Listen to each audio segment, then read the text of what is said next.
Oke, assalamualaikum warahmatullahi wabarakatuh. Video ini sebetulnya ditujukan buat tim atau buat krunya Warung Bingkai.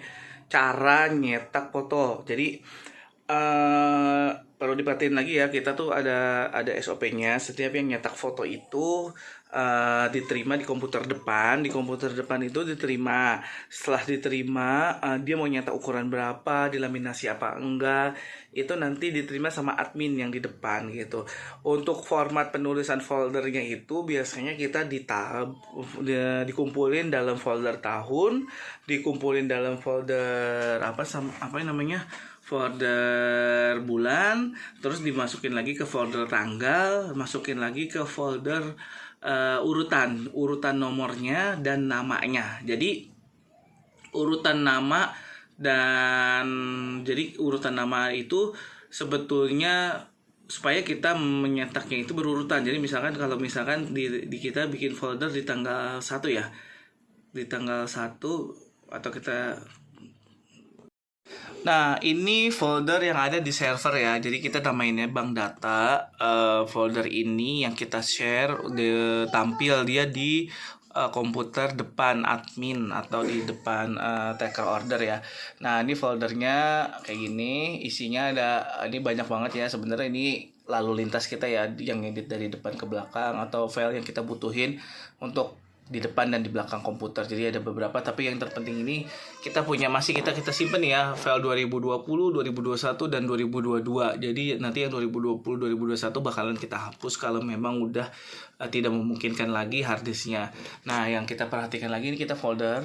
Nah, ini udah menjadi SOP kita ya. Jadi kita nulis 01 Januari, 02 Februari gitu dan seterusnya, supaya kita bisa gampang kalau misalkan ada teman-teman atau ada customer Warung Bingkai yang mau nyetak ulang atau dia mencari fotonya yang pernah nyetak di sini. Biasanya kita masih simpen, tapi kita biasanya bilangnya dalam waktu 1 tahun kita baru hapus, tapi kenyataannya tadi 2020 masih kita punya. Nah, ini selanjutnya kita buka ya. Jadi ini kita ada foldernya, kita buka. Nah, di sini 0102 itu maksudnya tanggal. Sekarang baru tanggal 1 dan tanggal 2. Nah, kita lihat yang tanggal 1 dulu ya. Jadi nanti admin yang di depan itu dia mengisi 01 di tanggal. Kalau 01-nya udah ada yang buat, dia jangan buat lagi. Jadi dia isi di dalamnya. Nah, isi dalamnya ini yang kita maksud urutannya tuh. Jadi urutan si yang berdasarkan yang udah transfer duluan gitu. Jadi ini kita ada namanya Shopee Dewi, itu maksudnya dia orderan lewat Shopee atas nama Dewi. Kita biasanya kayak gini. Nah, inilah formatnya nih. Jadi kita formatnya kalau memang cetak, kita dibatasinya itu bukan pakai spasi tapi pakai underscore. Jadi cetak 40x60 underscore laminasi kanvas underscore TK itu tanpa kaca, karena kita treatment tanpa kaca itu beda.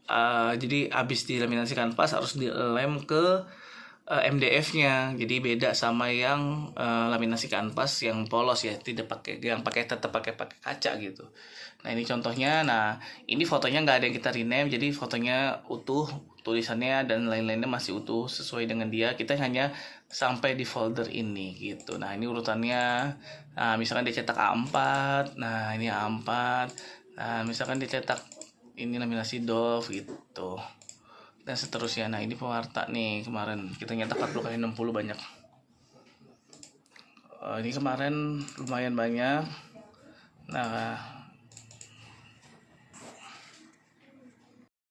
format foldernya kayak gitu ya. Jadi buat yang nerima order, jadi begitu teman-teman terima file fotonya, kalau bisa dicek dulu nih di Photoshop, filenya kondisinya oke apa enggak. Biasanya kan ada customer yang nggak ngerti ya, dia jadi ngirimnya itu dari WhatsApp biasa gitu. Jadi kita download bentuknya WhatsApp biasa yang udah kekompresi, filenya jauh turunnya parah. Jadi kalau memang filenya ada yang lebih baik atau yang kita bilangnya HD gitu ya kan, kita tanyain dulu filenya itu ke customer kita nih. Kita tanyain bahwa ada nggak file yang SD-nya atau ada nggak file yang kualitas aslinya atau size aslinya yang kayak gitu. Jadi kalau yang nggak ngerti bisa disuruh WA dokumen atau di email atau gimana caranya. Pokoknya si kliennya itu kalau bisa mengirimkan file yang ya kita nandainnya gitu ya, paling gampangnya itu udah 1 mega 2 mega gitu biasanya tuh filenya asli. Kalau memang memungkinkan filenya yang bagus, kita tunggu aja sampai dia ngirimin file yang bagus. Tapi kalau tidak memungkinkan atau misalkan filenya itu nggak ada lagi, atau memang dia dapatnya dari WA, atau memang dia ngedit sendiri di handphone dan size-nya kecil, teman-teman ya udah bilang aja, kita bisa cetak, kita maksimalin cetaknya, tapi hasilnya biasanya kurang maksimal gitu aja bilangnya, gampangnya gitu. Nah, habis dari kita tadi folder-folder itu udah kita terima ya, pastikan selagi kita masih berinteraksi sama si kliennya, biasanya kita langsung ngasih tahu nih, kalau misalkan dia nyetak 30x40 tapi ternyata fotonya panjang, orangnya banyak gitu, seperti foto bersama, langsung kita crop di Photoshop nih 30x40.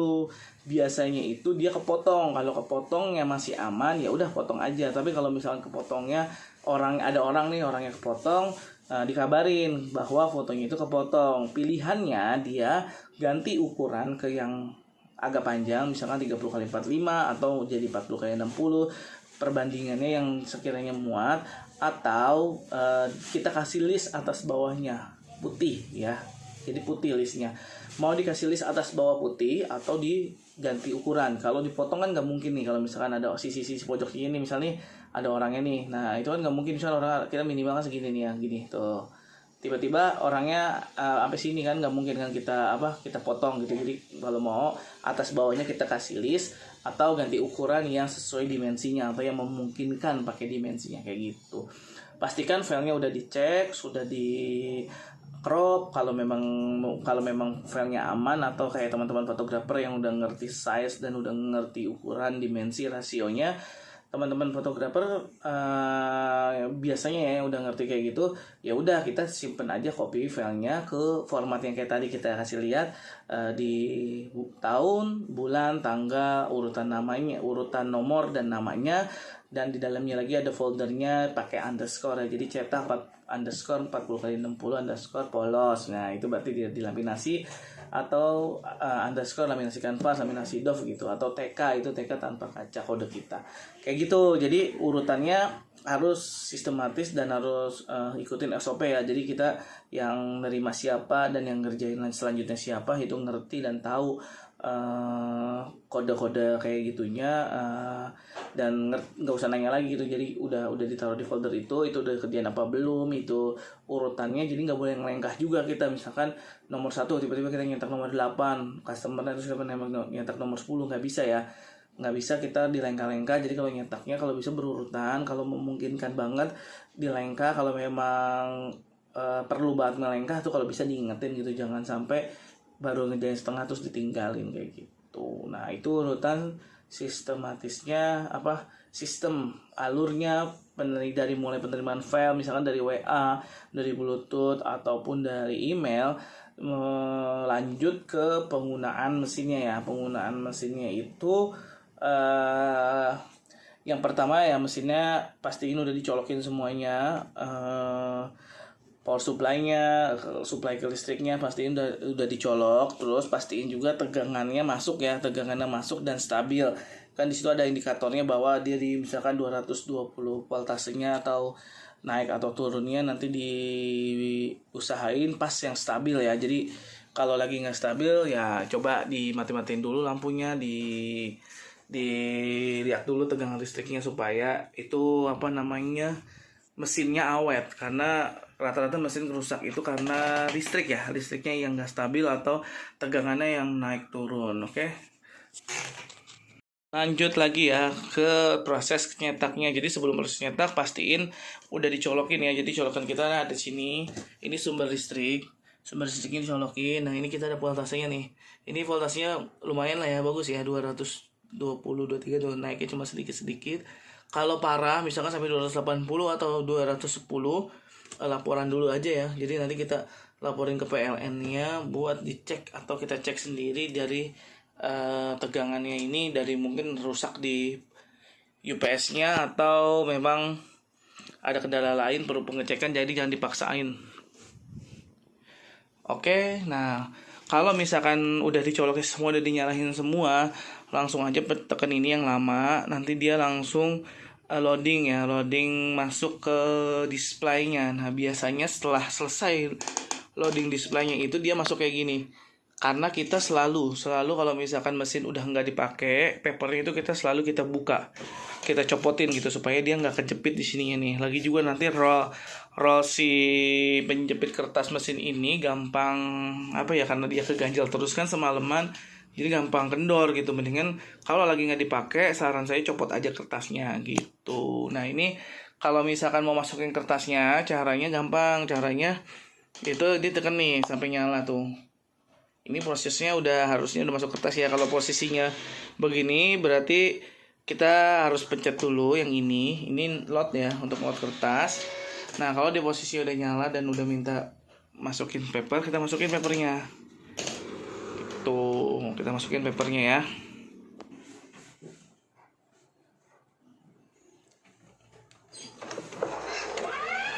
Tarik sedikit, masukin ya.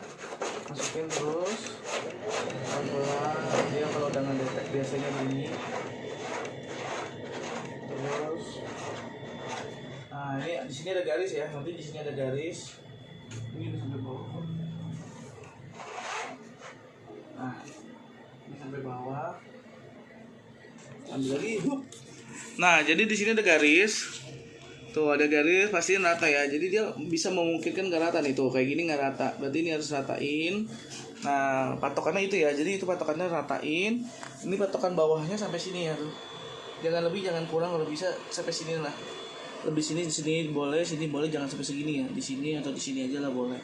Setelah udah selesai, ini mesinnya udah ngedetek ada paper yang masuk, kita pencet. Nah, loadingnya biasanya agak lama. Tuh, jadi pas prosesnya ini dia akan ngebaca kertas. Kalau memang kita kertasnya pakai premium, ini di glossy ya, ini harusnya kita laser ya, laster. Jadi nanti kita ganti kertasnya. Kalau udah prosesinya kertasnya memang pakai yang ini dari kemarin, harusnya sih settingannya udah benar. Ini kalau misalkan settingan belum benar, kita boleh kok sambil nyeting. Kita setting. Nah, photo paper kita pakai yang laser 260. Nah, udah tuh. Nanti tinggal nungguin kalau udah selesai.